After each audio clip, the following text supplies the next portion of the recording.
Alhamdulillah Rabbil Alameen wal aqibatu lil muttaqin wassalatu wassalamu ala sayyidil mursalin. Alhamdulillah, as you know, you brothers may have seen the poster. The purpose of this was just on a weekly basis.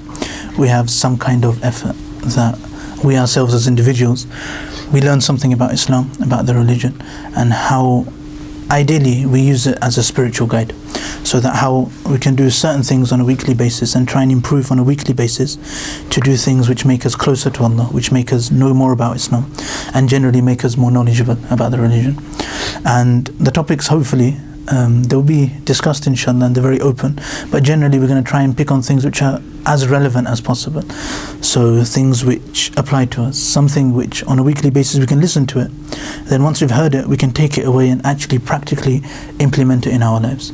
So I think that was one of the main reasons of today and of generally the Thursday Halaqa. And so just to start off, mainly I just wanted to get to know the brothers and see how you guys are, and obviously first time I'm meeting quite a lot of you, so because of that we'll just discuss the kind of a fundamental to that, a background to what we'll study. And one of the key things is that all of us have made an intention inshallah to learn some kind of knowledge. That's why we're here, that's why all of you have turned up here today, and that's why we see you here, because all of you have made an intention to try and learn something and try and make ourselves better people. We've all made the sacrifice, so now until whatever time this finishes, for the next 20 minutes or so, we're going to sacrifice that time and try and use it to make ourselves better. So because we're doing that on a weekly basis, there's certain things that every week we need to keep in mind. So today's lesson, it applies every single week. The few things that we say today, every single week it benefits us. Every single week we need to keep whatever's been said today in mind. And hopefully if we keep it in mind, then inshallah every week will benefit in some way or the other. So just to start off with one hadith of the Prophet ﷺ, is because, like I mentioned, there is some kind of knowledge which we're going to be impart.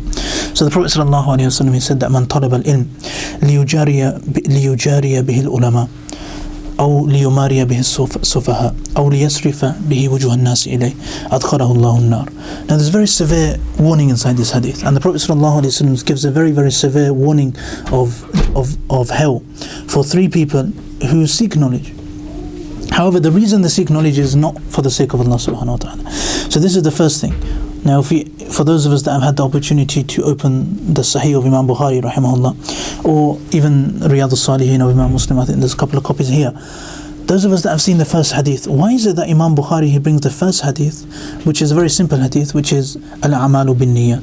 That's the first hadith Imam Bukhari brings. Imam Nawawi, the first hadith of Riyadh al-Salihin. Many of the muhaddithin, because they're starting out on their own journey of authoring a book, so they've authored the book. So Sahih Bukhari was authored.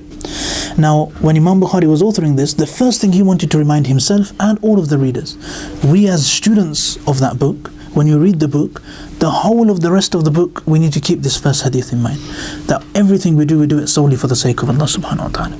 And in this hadith the Prophet ﷺ says that somebody may be seeking knowledge, but if his intention is liyujariya bihil ulama, that by seeking knowledge he puts himself on a pedestal with scholars, so that way now I've learned something, or I've learned something extra, I learned something directly from Quran, I've learned something directly from Hadith, so now I can now go and compete with scholars. I can now go to Sheikh so-and-so and I'll go and have a conversation with him, and I'll be on the same level as him.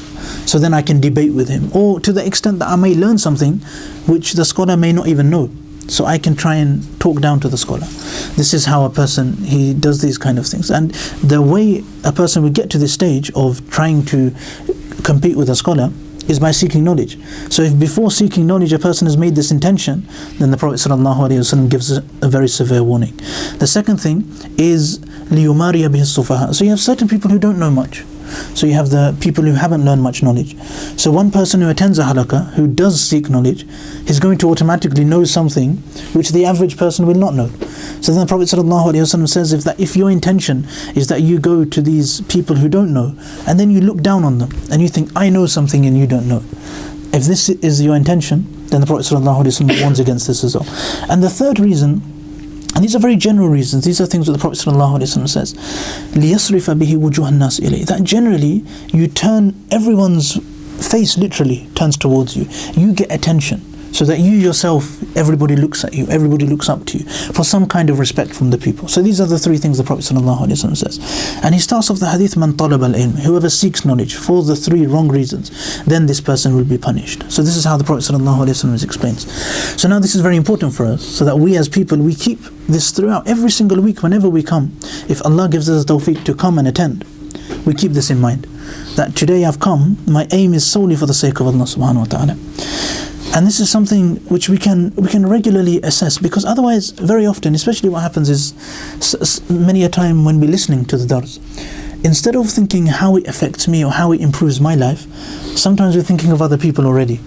So we may hear a really nice hadith, we may hear a very nice point mentioned, but the point of that point is for me, myself, and I need to reflect on it with my heart and my mind. I need to try and understand it. Very often we skip this process. So if we read a very nice point, or we hear a very nice and interesting hadith being said, then we think straight away, how can I embellish this and how can I propagate this to other people, as opposed to how is this relevant to me and how does this come into my heart.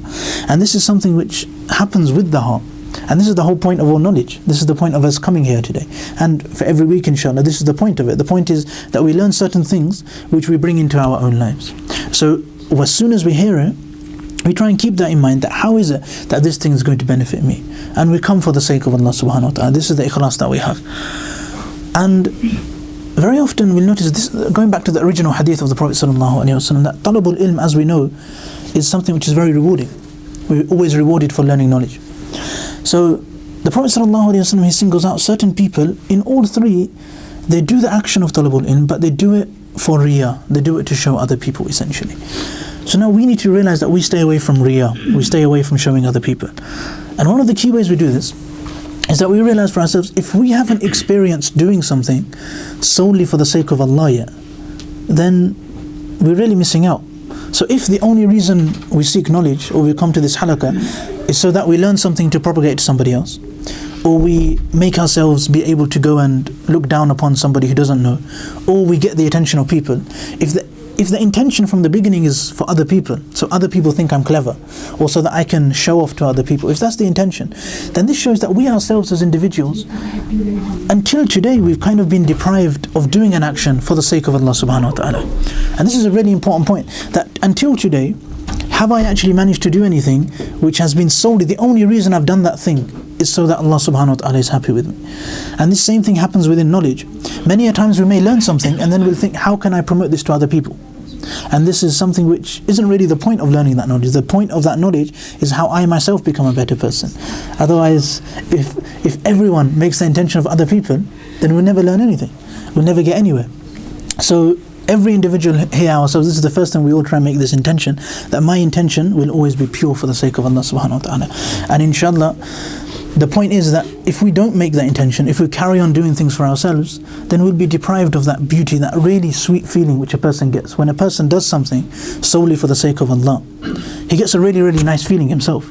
But if we've never done that, we're not going to know what we're missing out on, and then we're going to spend our whole life trying to do things for the sake of other people. Obviously this all applies to myself first, that why am I here, why am I talking about this topic, so that me myself, I can create sincerity in my life, and everyone that listens, we all have sincerity, and we do things for the sake of Allah subhanahu wa ta'ala firstly.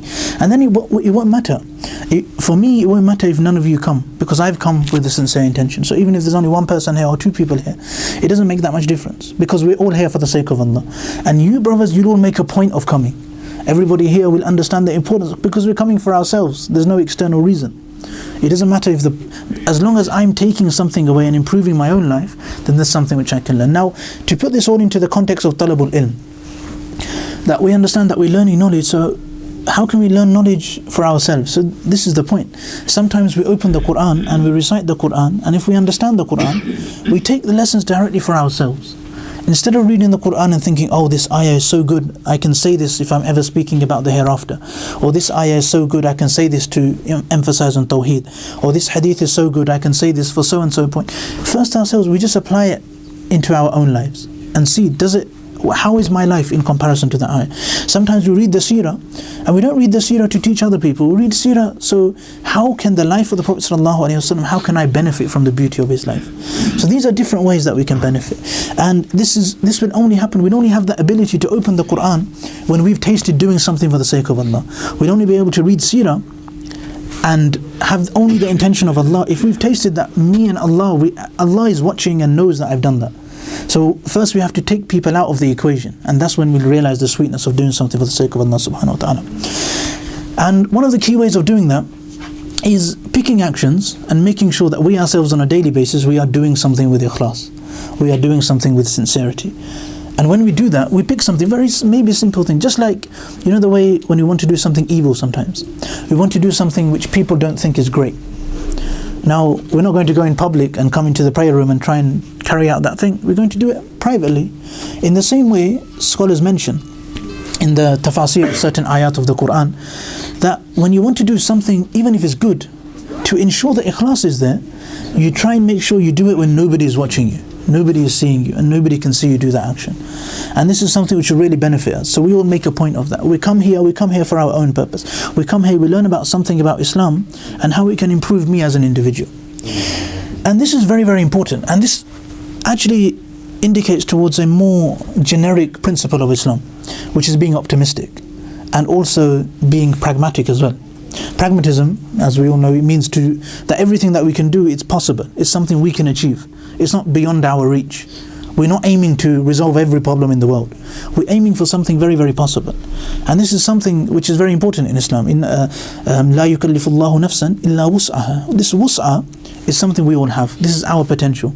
Now our aim is to reach the maximum of our potential, to do as much as we can, and to do it as frequently as we can.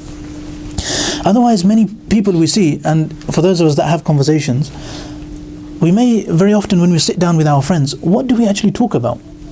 Very often we'll just complain about other people. We'll complain about a certain society. We'll complain about how a certain movement isn't allowing us to do this. We'll complain about how certain other brothers don't get involved, they don't help. We'll complain about everyone else. And some of us who are a bit more, you know, we have a different mind, sometimes we'll complain about politics. So we'll all talk about how, you know, how tragic life is in our own countries or back home. And we'll always have something to complain about. And by complaining, what we do is we divert all the attention away from myself as an individual, and all the attention is now on a different individual. It's on different people, it's on a different country, it's on a different government, it's on a different organization. So now I myself, I don't have to do anything. And this goes away from pragmatism. Because if there's a crisis in the Middle East, I can't do anything about it. Maybe I can't do anything about it. But by complaining about it, it's like, oh, there's such a big problem, I can't do anything, I'm going to sit here and do nothing. And this is the opposite of what pragmatism, this is the opposite of what is taught.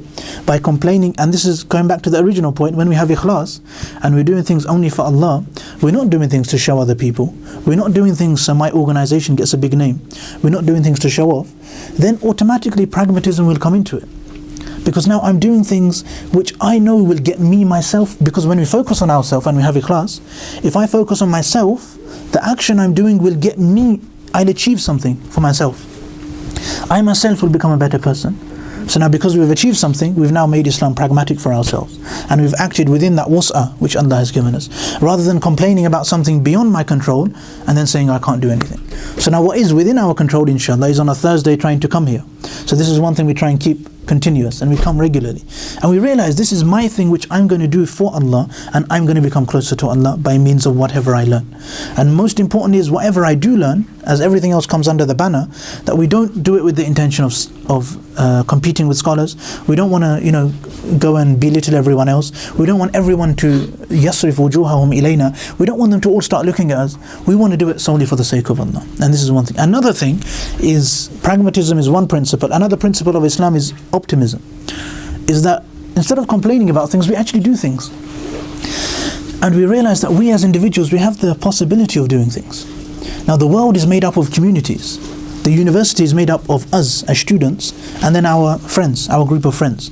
And if all of the Muslims, they're made up, if we were to take out all of the Muslims to study at a university, they are our friends. All of them, they will have their own friends. They will all have their own circle of friends. They're all made up of individual communities. And it all comes down to individuals. So we firstly, as a group of individuals, we commit that we ourselves, we change our own lives. But also now, what some people do is, because of the complaining thing, they'll complain about how, everything's terrible. And then because everything's terrible, we're not going to do anything because we can't change anything. Everything's so terrible. But what this wus'ah, working within our wus'ah, what this teaches us is to work on what is important. Islam's very different to everything else. We can't, sometimes it's hard to appreciate this because we live in a university. So now in uni, if you don't get your coursework or your assignment in on time and you miss the deadline, or let's say exams come. The exam is a slightly better example. So now one person, he may stay awake all night, every night. From the month before the exam comes, he stays awake every night. And he revises for that exam. He covers the subjects for that exam. But when the exam comes, he fails. Another person doesn't revise at all, but when the exam comes, he passes. You've got two people. One's put a lot of effort, one's put no effort. That's because we're used to this kind of environment. When we get a job, it's the same thing. You meet your targets, you get paid. If you don't get paid, you get sacked. If you don't meet your targets, you get sacked. This is the way the world generally works. We achieve results, then by achieving the results, only then we get paid or we get the achievement. In Islam, it's very different. And we know it's very different. The way Allah deals with us is not based on results. We don't have to give da'wah and then have a result at the end of it. Yusuf alayhi salam, his story is mentioned in Surah Yusuf, when he went to the prison and he starts his long da'wah to the prisoners. Ya sahibi as-sijn. And from here we have many principles of da'wah taken out. This is for you, I said that. You can remind me of that later.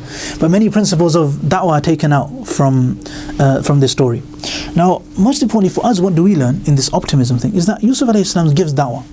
Such a long da'wah. We see the whole speech he gives is all there in the Quran. But what do we not find out? We never find out two people he's giving da'wah to. We never find out, do they become Muslim or not? Allah never mentions the result. Because essentially, Yusuf alayhi salam's job as a prophet was to give da'wah. Whether they converted essentially is irrelevant. And this is the whole thing. The most successful people that walked on the face of the earth were who? The Anbiya. So Nuh alayhi salam came. And he came and gave da'wah for 950 years, giving da'wah, calling everybody to Islam. And how many people overall became Muslim? 90, less than 100, let's say, overall, when he passed away. So now, all of this effort he's doing, now does that mean that now, na'udhu billah, he was not successful? He's still one of the most successful people. We can put him in the top 10 easily, ever to come on earth. Top 10 the most successful person to ever walk on the face of the earth. Despite the fact, if you look at his output, his results, or his achievement, it's literally going down. Does that make sense? But still, despite that, he's still the most successful person. Why? Because Allah does not look at the output, He looks at our efforts. So it's up to us to put the effort in. So now the point I'm trying to make is that when we complain about the whole community, we have to put effort on where we can put effort. Number one is ourselves. We never forget ourselves. Very often that happens. And then after that, our close community of friends. We all have friends, hopefully. So in our close community of friends, we will try and make some effort. When we walk into a room, there's an effect. We have an effect on that room. Sometimes certain people will swear, but if we're there, they won't. Certain people will use certain language, certain people will act in a certain way, and they'll maybe backbite. But if we're there, they may stop. So we use that influence. And if they don't stop, we try and do whatever, because you've got those people as your friends, you've got some influence over them. Everyone's in this room, everyone's influence is unique. In fact, every human in the world, everyone has a completely unique sphere of influence. The way one person has an influence on a certain group of people, nobody else can have that same influence. So now we all try and use our influence in a positive way, and that people become better because of our influence. And we all have we have something. We don't have to go and start openly calling everybody to Islam. We've already got an influence. We use that first. And if everyone works on their own influence, then if everybody done that properly, the whole community would become better.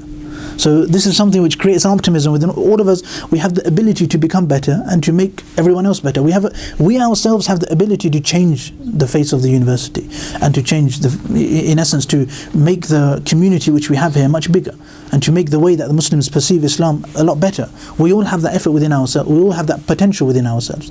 So now it's up to us to make that effort. And there's many other things which this is the key thing, which once we understand that it's possible for us to do things within our wus'ah, within the capability Allah subhanahu wa ta'ala has given us. And one really important thing, from all the people in the world, who knows us the best? Who knows me the best? Me, I know myself the best. No one knows me better than me. From the 24 hours in a day, what I do in those 24 hours, I know exactly what I'm doing for all 24 hours. But the problem is, we ourselves, we don't take out time to think, oh, how much of that was useful, how much of that was good, how much of that can I improve? So if we focus on ourselves, we are the best people to improve ourselves. We're not the best people, I'm not the best person to improve you guys. You are the best to improve yourselves. But that only happens when we have a proper, concerted, kind of focused effort that I'm going to actually make a difference in my own life. This is something we can only do for ourselves because we know the importance of ourselves. And seeing some kind of urgency in this, trying to make a point to do this regularly is something which inshallah, and now obviously this is, like I mentioned at the beginning, the point of today's lesson is something which we have to apply every single week. Every single Thursday we come, number one, ikhlas, and number two, we see how it applies to my own personal life. And inshallah, obviously, of course, secondarily, we can use everything we've learned to pass it on to other people. We can use it to have our own halaqa. We can use it when we go to our own accommodation. We all go and talk to everybody. We can use it wherever we want. Nobody's saying we don't. But first and foremost, it applies to me. And that's when it's processed by the heart. Otherwise, if I hear and pass on, sometimes we forget processing it with my own heart. We've not actually processed it and thought, how does it apply to me? How does it affect my life?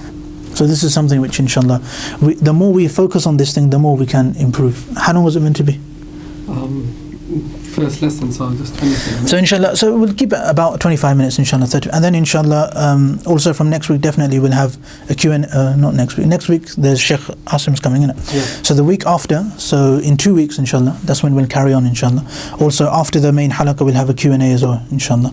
And then obviously we'll do that today as well inshallah. So there's, all the brothers are, and sisters as well. You're welcome to ask any questions if you had, especially if you got anything pertinent to today, then definitely ask that. Otherwise inshallah, what we'll try and do is try and have a question which is slightly more contemporary, which deals with an issue which is slightly more interesting, and then that would be a second part of the halaqa inshallah. Does that make sense? Okay, so all the brothers are welcome for questions, are welcome inshallah. Any questions? Inshallah. Sisters, any questions? I mean, in terms of the, you mentioned about the intentions. So intentions, like even if you start, a lot of times it happens is that you started something intending it purely for the sake of Allah, but in the process of it, you get these feelings that maybe you are doing it for someone. If someone just started watching you, and you get these feelings. Absolutely true. Yeah, that's very true. Does it affect the purity of intentions? The purity. So the main solution to that is, firstly, it's not something to worry about too much. This is natural for everyone. Everyone feels that. Everyone's nodding there. They feel the same. So. So there's nothing to worry about too much. But the purity, the main solution is that we keep a check on our intention. So like I mentioned, ikhlas is important. Keeping things solely for Allah is very important. So inshallah, from whatever action we do, this happens in different ways. So like sometimes, like for example, let me give an example now. So I'm here, I'm now, doing a class at the university. So now if I now further down the line, now obviously I've got a connection with someone from the ISOC. So now further down the line, ISOC starts something bigger, or ISOC get funding from the government, which is very unlikely. So now suddenly I think, I done so much favor for ISOC. I came, I done lecture, I don't know what I done. So I should have a say in how that funding works. Do you understand? The intention's gone. All of that thing we done for the sake of Allah. But now suddenly I'm thinking I should have a say. Now this is the riyah. So it happens naturally to everyone. But just controlling that and realizing, my thing is for Allah. I don't need a jaza from him. If he's got funding from the government, let him keep it. I don't need jaza from him. My jaza is solely from Allah. That's how we try and curb that as much. Whenever the thing comes, someone else walks in, we realize nothing for him. It's solely for me and Allah. It's just checking that regularly. And before, some say before, middle and after, you just keep a check on your intention, inshallah. That's how it helps, inshallah. Anything else? Questions? Jazakallah khair, inshallah. So we'll do every 2 weeks, inshallah. Inshallah. Should I stop recording? Yes, you meant to tell you. Can I do it later, don't I? No, I can't.